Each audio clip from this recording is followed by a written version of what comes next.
Parliament has given the Minister of Justice the responsibility to draft regulations on iPod, on the functions of iPod. So I've instructed the Attorney General's chambers to help me. Now, after doing that draft, I'm going to call all the political parties, all of them, without exception. Actually, it is our duty to bring all the parties on board. I'm willing to kneel if need be. I'm ready to go to Kavule and kneel and beg and say, please, you represent an important constituency in Uganda. It doesn't matter whether you are saying what, but you are part of our body. So, I'm willing to kneel before the political parties for the sake of the future of Uganda. So we shall beg if need be, but we cannot have rules that lock anybody out. We just want to leave an open space. So I had requested for 3 weeks, and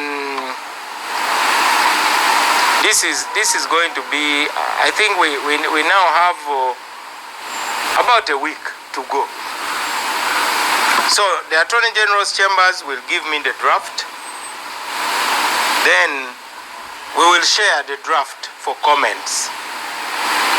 But as of now, DP is a signatory, UPC is a signatory, PPP is a signatory, JEMA is a signatory, NRM is a signatory. I think those are the 5 that have signed the new MOU.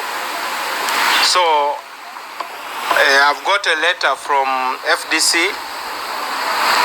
saying the party president is willing to sign. So we expect that NUP, this is not really about President Museveni. This is about Uganda. I don't know why people want to complicate something so much. Let us put aside our egos also. So we are hoping that the NUP will sign, and because those are the parties in Parliament, as far as I'm concerned. So we are doing it for the sake of Uganda. There is no reason why we should promote this culture of political untouchability. Didn't you see President Kagame and Tshisekedi meeting in Qatar? I'm sure President Kagame looked at the region and President Tshisekedi also looked at the region and said, yeah. Haven't you seen President Museveni sitting with rebels in the north there to agree? Haven't you seen President Ruto and Raila Odinga sitting together and agreeing? You saw, I don't know how it is going now, President Suluhu Hassan and Tundu Lissu, they sat and agreed. So that's the status of inter-party dialogue. It's a beautiful idea. We should encourage it. Let us not incite people against a good idea. It will save us a lot of trouble. We, as Africans, we were colonized because we couldn't talk to each other. Imagine if Kabaka Mwanga and Omukama Kabalega were working together.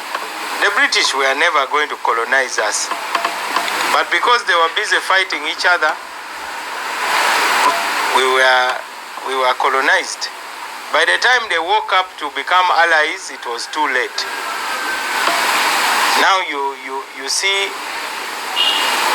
the media is misrepresenting iPod that is about money. It is about dialogue. Okay, the money is like the icing on the cake. But nobody eats icing without the cake. The real cake is dialogue. The icing is the money. And we all need that money. I'll be the first to say it. As DP, we need that money. Maybe others don't need it, but for us, we need it. And that's why we will struggle to continue being members of IPOD.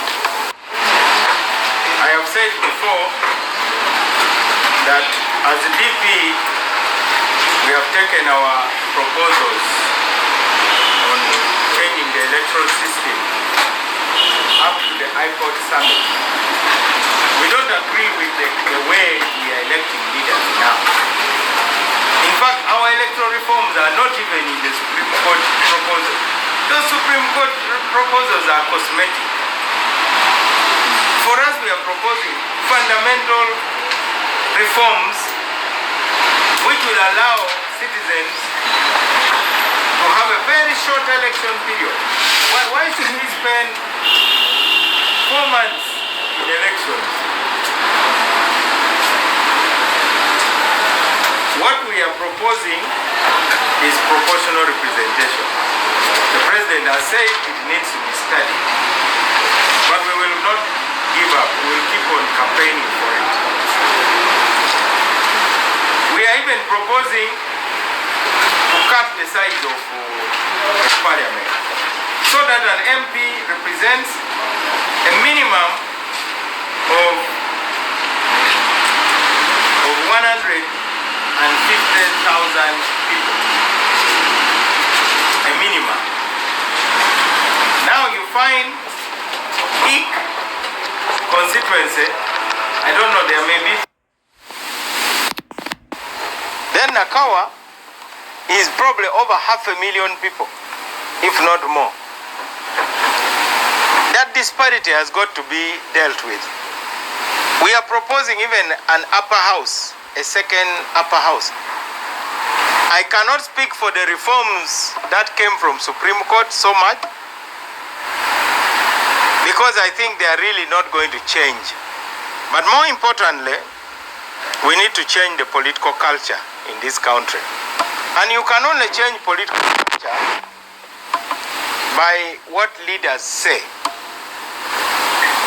In DP, we have a culture of democracy. That's why DP is the only party where you can have leaders being criticized openly, even inside meetings. Have you seen it in any other political party? In the other political parties, we have ayatollahs. In DP, we don't have an ayatollah. I'm not an ayatollah. That's why you can see people can call a press conference for purposes of insulting the party president. Why do we allow that? We don't allow that because we are weak. We allow that because we can answer it democratically. If somebody brings an argument and says, Mao, you are the worst leader we have had since the earth was created, I have my mouth, I can respond. Why do I have to beat you up? I don't need to beat you up. That kind of democracy, so we need to change political culture. And now you people, you had your elections, it was so chaotic, Uganda Journalists Association. Was it a lack of reforms? You have a wonderful constitution, I've read it. The constitution of Uja. So why were you fighting in your elections? Because of poor culture of democracy. It is as simple as that. Until people can accept that, you know what? We can lose. I don't know whether some of you are members of Rotary clubs. In Rotary, the president has a lot of power. But you already know the next president and you even know the next one. And even the former president sits on the cabinet of the new president. Because they have created that culture. You have seen the Catholic Church. We don't all vote as Catholics. But everybody stands there peacefully waiting for the smoke. And some old men in dresses sit and make a decision that this is now the pontiff. And we just say, Amen. We make a sign of the cross. Because it is legitimate. So, we are facing a crisis of legitimacy. And the answer cannot just lie in the law. Uganda has one of the best constitutions. Okay, look at the anti-torture laws of Uganda. We have the best anti-torture laws.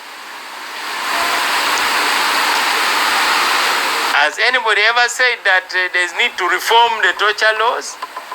We have the best torture laws. Why are they not implemented? It is about a culture. So,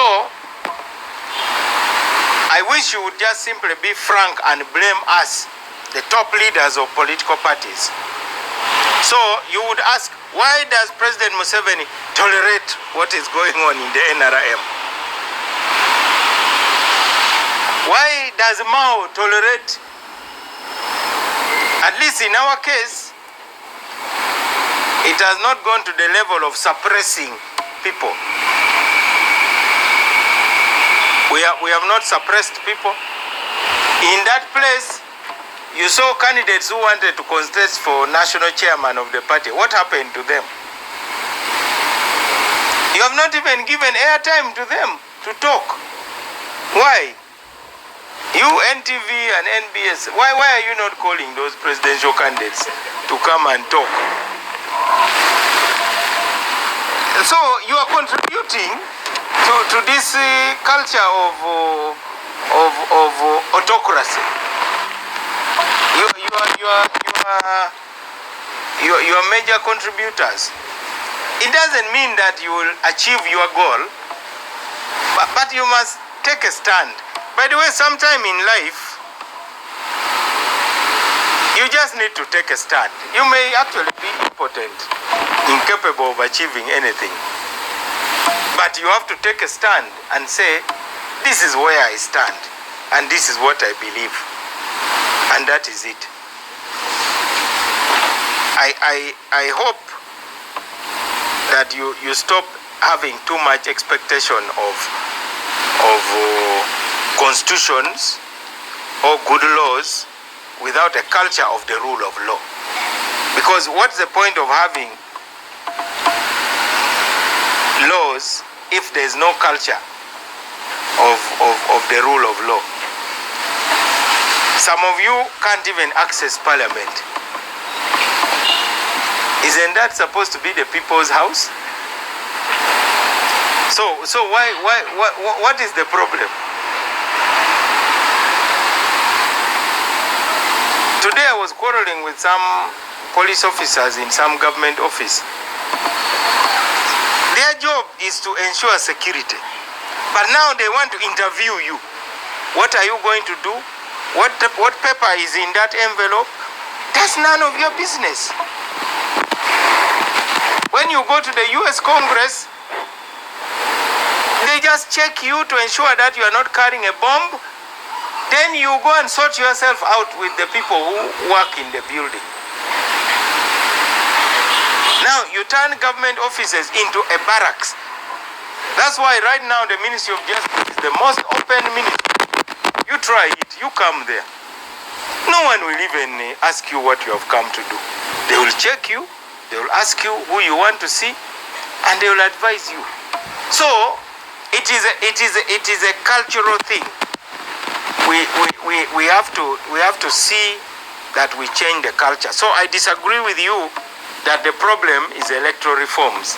The problem is culture, the political culture. Until we change that political culture, and we have, for us in DP, we have maintained the culture of freedom inside our party. People can come and even try to throw chairs. Of course we can intervene. Now you said that police officers were carrying ballot boxes. Who did you want to carry the ballot boxes?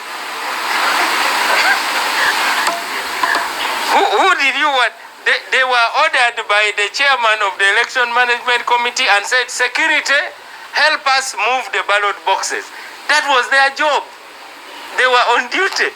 But the people who were the candidates followed the ballot boxes. The decision was made because some people wanted to come and grab the ballot boxes. And you had even seen before we started voting that some people had come and kicked the ballot boxes. You saw it. But the purpose of an election is to allow those who are supposed to vote. And that's how you should judge the DP Delegates Conference. Not about the carrying of ballot boxes. In any case, the voting was finished. They now were carrying them to go and count. And you saw Dr. Lulume was standing there, observing until the end. And the other candidate, Alitia, was observing until the end. For me, I went to sleep because I knew I had campaigned well. There are those who were campaigning to non-delegates. Because in the DP election, this time we had Batembei. So the Batembei would come and deceive these candidates that I have organized some people in Fort Portal.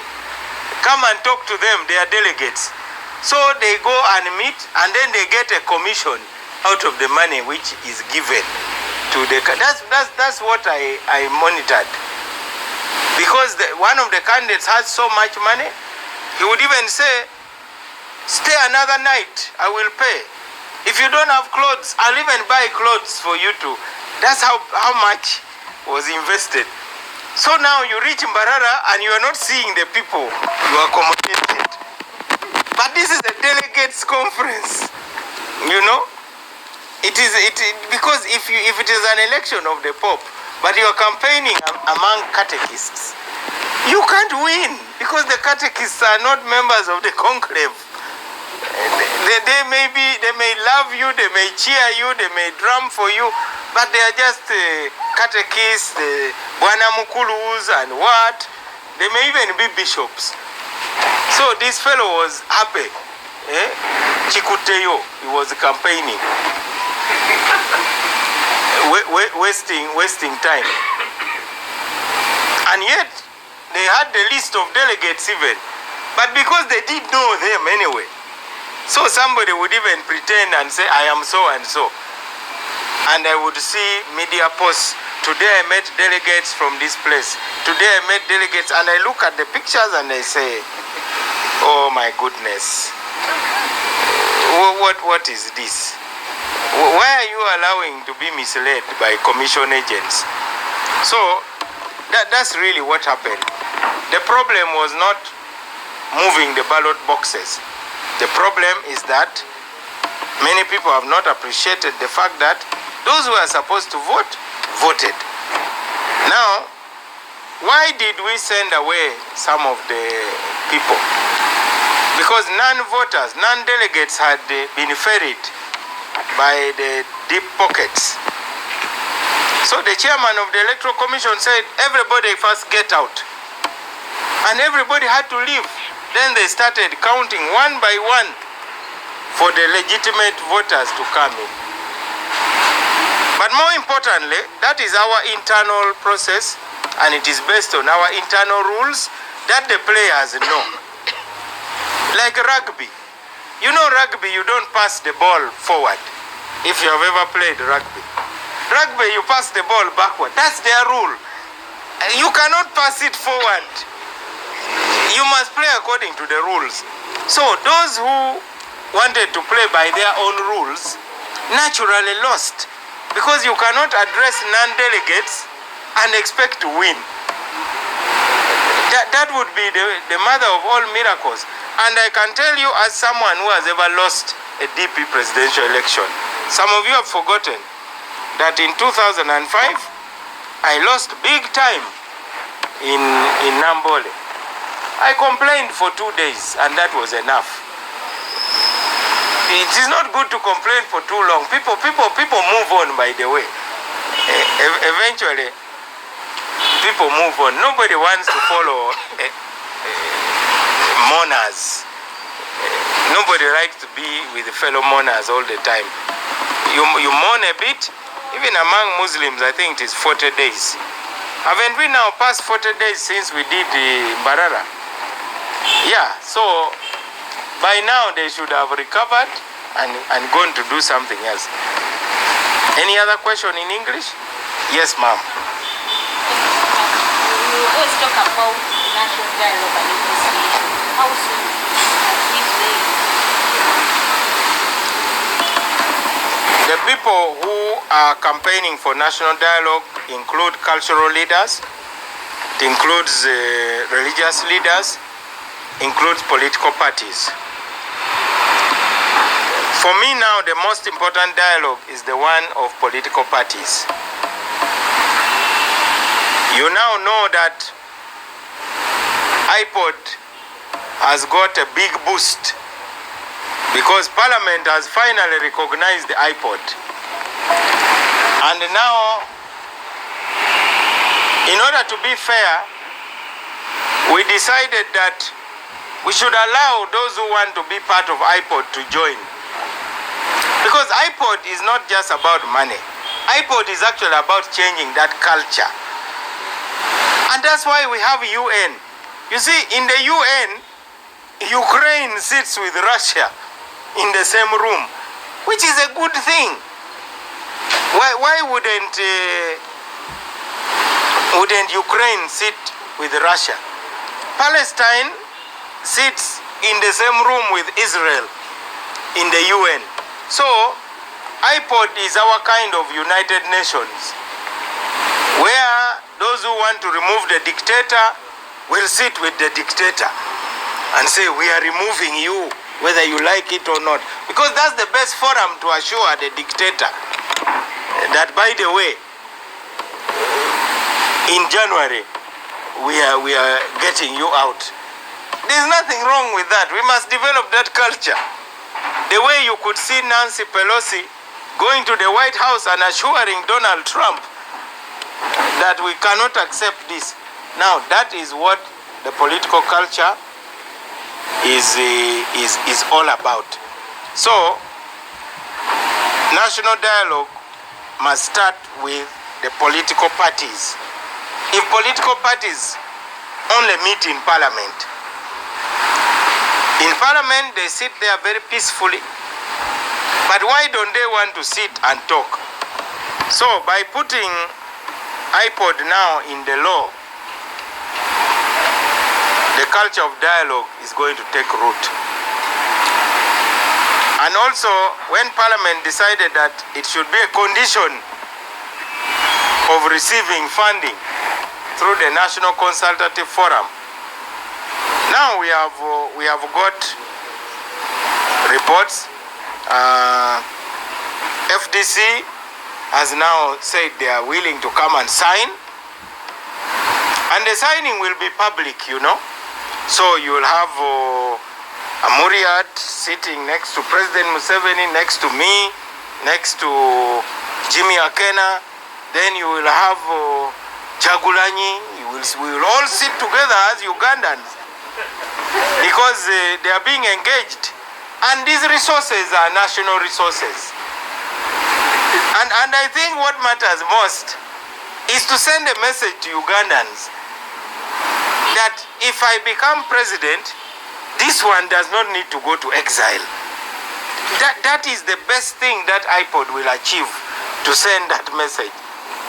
That culture is important. And you cannot also say, me as Mao, I'm not going to appear. I'm going to send Joe Wakabi. You go there to represent me. If you don't participate fully, you also do not get the funding. So the nutty is tough. Is tough. But that's what Parliament has done. And let's give it a try. It is an experiment. It is good for Ugandans to see us talking to one another. It is not about ego. Why should you have ego? Imagine if the Ugandan leaders had talked to one another. Why would Dr. Bote not talk to King Frederick Mutesa? They were partners instead of bombing the Lubiri and forcing the king to go into exile. Why? I'm going to send you a copy of the book called The Desecration of My Kingdom for you journalists, to see how sad it was, what we did to each other. Why couldn't Dr. Bote talk to his ministers? For me, I'm here. I'm willing to talk to everybody. I'm willing to talk to Honorable Sebamala. He says he doesn't want to talk to me, but me, I want to talk to him. And I'll never refuse to talk to him, because he's a member of this party and we love him. And he must know that it's not about me. I'm just a gatekeeper of the party. I don't own the party. We did our best to convince Dr. Lulume to stay. But for the time being, he has gone to PFF. Others have continued to migrate and so on, but DP always stays in people's hearts. But we are proud that our genes are in every political party. You know, the DP gene is very, very strong. Our gene is in NRM, our gene is in FDC, our gene is in PFF, our gene is everywhere in every political party. And that is why we wish we were given more credit. So my friend, the problem is not electoral reforms. In fact, the only one that we are now focusing on is the one of making electronic, to make the verification of voters, biometric verification, to be compulsory. That's the only one. And the purpose is to avoid ballot stuffing. Now you saw a version of ballot stuffing of bringing nursery kids to vote. That's a form of ballot stuffing also. In one place, they even counted the baby inside the mother's womb. They said that one also is a member of the party. Somebody without a name, whose photo doesn't exist, but they counted. I don't know how old the pregnancy was, but if the pregnancy was still very young, then the picture would look like, in biology they say what? It is a zygote. So even zygotes voted. So we are hoping that you people will judge all of us fairly. We want a fair trial. So I hope tomorrow's headline in the New Vision will talk about the sins, irregularities seen per political party. What was normal and what was abnormal. We hope to see it. Then you had the battles. In one constituency, the voters first had to take cover while bullets were flying. I saw that one also. So, but all these are birth pangs of democracy. I just want to console you. Don't give up on your country, please. Don't run away. Stay here. Stay. I posted the other day. I said, when the road becomes bumpy, you don't get out of the car. You just fasten your seatbelts. So in DP, I'm telling the DPs who have seen maybe a bumpy road in Mbarara, don't say Mvira Muwano. No. Just say, seatbelt, where are you? Because the journey must continue. There's no way you are going to get out of the car. So forget about good laws which are not put into. Didn't Tanga Odoi announce very good laws? The rules were perfect. But I saw in some places they would count 15, 20, 60, 61, 62, 90, 91, 92, 150. That's how they were counting. Then they arrogantly announced the results and say, you petition. That's how it was. You saw it. You witnessed it. So as a result, we may have a record number of independents. And unfortunately, it hurts us in DP because we were the major campaigners for multipartyism. Now, we campaigned so much for multipartyism, and now we don't like the child that we gave birth to. The child, we are going to call the Sengas and say, examine this baby, whether this is really the baby. This baby is ours. I think we are now denying that, this is not what we wanted. There's no way we could have wanted that kind of thing.